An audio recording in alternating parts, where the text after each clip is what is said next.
The last video ended up being longer than I wanted it to, so this time let's just keep it short with adrenergic drugs. As usual, we'll start off with the receptors. There's two types of adrenergic receptors, alpha and beta. Under alpha we have alpha 1, alpha 2. Beta we have beta 1, beta 2, beta 3.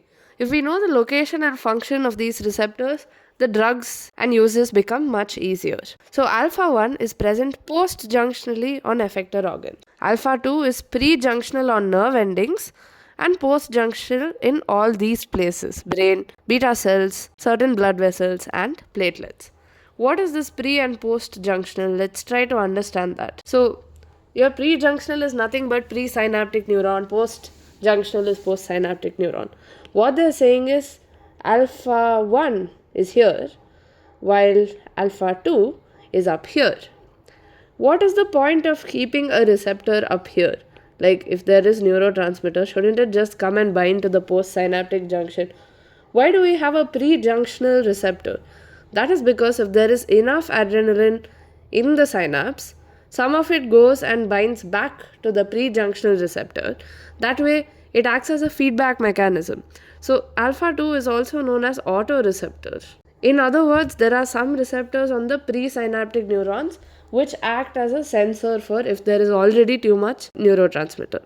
Now, alpha 1 is involved in genitourinary smooth muscle contraction, vasoconstriction, secretion in glands and relaxation of the gut. Alpha 2 inhibits transmitter release, like we already say, vasoconstriction again.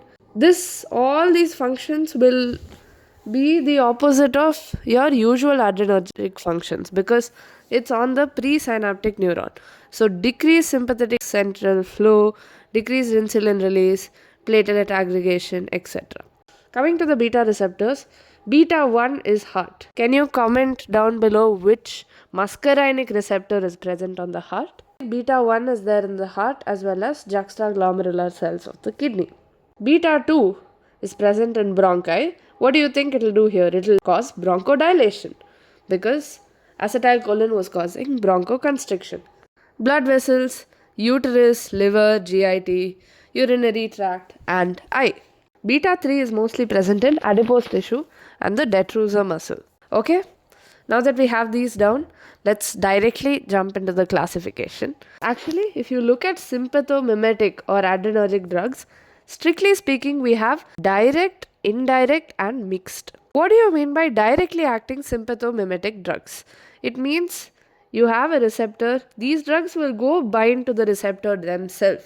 So, like adrenaline, they will perform a similar function. Indirect means there is a nerve which is producing a neurotransmitter which is binding to a receptor and producing certain effect, right? The indirect ones will go and act on this. While mixed sympathomimetic drugs will have both direct as well as indirect action.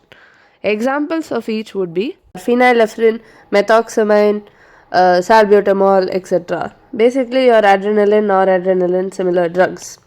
Indirectly acting sympathomimetics, tyramine and amphetamine. Mixed action sympathomimetics are ephedrine and mephentermine. This is the classification based on mechanism of action. Come to the drugs itself. We have all these different classes of drugs, and this is one of the few classifications where it is classified based on the uses. So we tend to forget some of these classes, and a good way to remember it, and let me credit my friend Sanjana fully here, is to go head to toe. So you start off with the CNS stimulants, followed by nasal decongestants, cardiac stimulants, bronchodilators, anorectics, uterine relaxants, and finally pressure agents. I put pressure agents at the end because they mostly act on the peripheral vasculature, right? So what do we have in CNS stimulants? Amphetamine, which if you remember is an indirectly acting sympathomimetic. Dexamphetamine, methamphetamine and methylphenidate. These are used in treatment of ADHD and narcolepsy. Next we have the nasal decongestants. This you would have seen on your nasal drops, right? Xylometazoline, oxymetazoline, nafazoline, phenylephrine and pseudoephedrine. Okay, take a while to register these names. Coming to cardiac stimulants, we have our classic adrenaline, isoprenaline, and dobutamine. Dobutamine is used a lot clinically as a cardiac stimulant. There is also something called a dobutamine stress test, which is to tell you about exercise tolerance. The uses of these are in cardiac arrest, heart blocks, congestive heart failure, and so on and so on. Then we have bronchodilators. Now remember, acetylcholine on the bronchioles, it caused bronchoconstriction, right? But here we have bronchodilation.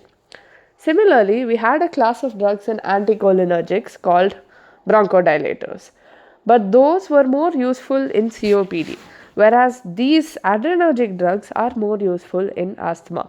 This is because they act on the smaller airway as well as they give immediate effect. The drugs are isoprenaline, salbutamol, terbutaline, salmeterol, formoterol, and bambuterol. Remember, these ones are longer acting. Coming to anorectics, they act as appetite suppressants. We have amphetamine, fenfluramine, and sibutramine. You can remember that people who take amphetamines, as a recreational drug, they usually lose weight. That's because they don't feel hungry, right? So amphetamine, again, because it's amphetamine, don't list all of this.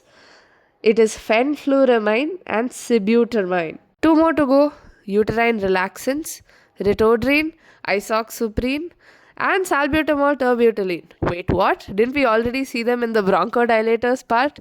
Yes. It's very weird that the same molecule can act as a bronchodilator as well as a uterine relaxant. So ritodrine, isoxsuprine, salbutamol, and terbutaline.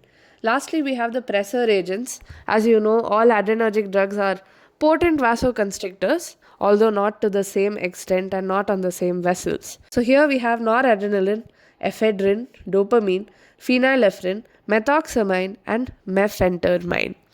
There is really nothing I can think of right now to make the names of the drugs easier, but I hope this will at least help remember some of the drugs. There's a few other uses. So if they ask uses of adrenergic drugs, you can just think of the classification and list out the uses accordingly.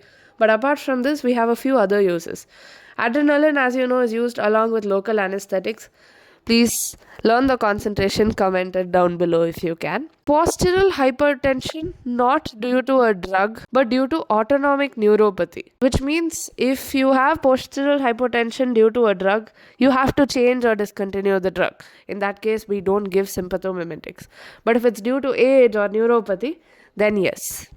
Allergic disorders. As we know, antihistamines work better in mild allergies, but adrenaline is a direct physiological antagonist of histamine.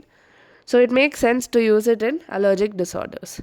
There are some ocular uses. For example, phenylephrine causes active mydriasis without cycloplegia. So what does that mean? Let's understand the difference between active and passive mydriasis. Active mydriasis is brought about by stimulation of dilator pupillae muscle, whereas passive mydriasis is by inhibition of sphincter pupillae. If you don't let someone constrict, they will dilate. That is the principle of passive mydriasis, whereas active mydriasis, you are actively dilating it. Active mydriasis is used in fundoscopy. So if you want to visualize the retinal fundus. Whereas passive mydriasis is used in refractive error examination, especially in children. What is that? You know your myopia, hypermetropia, when you get checked, they usually put eye drops for your pupils to dilate and let you wait for some time, right? There we use drugs like tropicamide, whereas for fundoscopy, phenylephrine is preferred. Remember, active mydriasis is by adrenergics, while passive mydriasis is by anticholinergics, basically the atropinic drugs. And what is cycloplegia? It is the paralysis of accommodation. In other words, these drugs bring about active mydriasis without cycloplegia. Dipivefrin is an ester prodrug of adrenaline. So when applied as eye drops, it will convert to adrenaline, and this is used in treatment of open angle glaucoma. Glaucoma drugs is a whole other chunk. Let me know if you want a video on that. Lastly, insulin hypoglycemia. If someone overdoses on insulin, the appropriate antidote for that would be glucagon. But if not immediately available, adrenaline and its congeners can be used. So these are the adrenergic receptors, classification, and a few uses. Thank you.